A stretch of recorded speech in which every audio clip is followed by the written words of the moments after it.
I'm going to ask you to fasten your seatbelts here because I'm going to do a rush job overview, flyby summary of Hawaii water law, 150 years in a couple minutes, okay?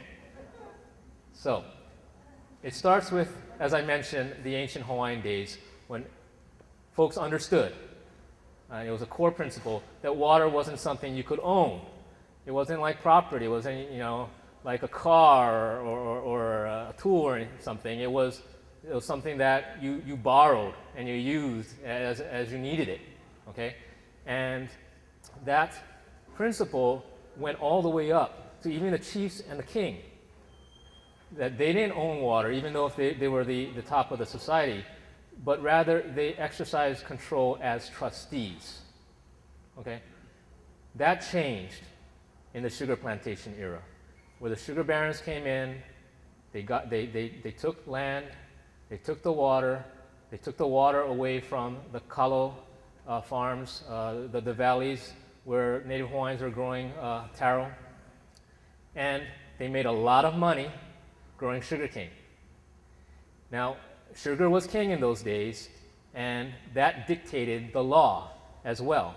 And so what you saw in the territorial era was basically the federally appointed territorial judges accommodating the sugar industry by changing the law from its original Hawaiian understanding to water now being private property. Okay? Fast forward to 1959. Statehood, the Democratic Party revolution, the appointment of more representative justices, judges to the court system, and in 1972, the Hawaii Supreme Court, the state court, led by William S. Richardson, the Chief Justice, who was a Hawaiian Chinese male, they ruled that no, you territorial judges got it wrong. You perverted the original intent of the Hawaiian, the ancient Hawaiians. And we're going to go back to that understanding of Hawaiian water resources being a public good and a public trust resource. Well, that kicked off a complete storm of litigation where the plantations took the state to federal court saying that the court of Hawaii took our private property. They went to federal court. That litigation lasted for more than 20 years and finally resulted in a stalemate.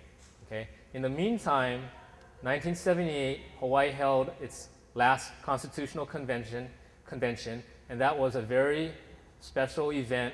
A lot of progressive things happened, a lot of forces converged, and among the notable achievements of that CONCON was a provision or several provisions in our Hawaii Constitution that recognizes water resources as a public trust.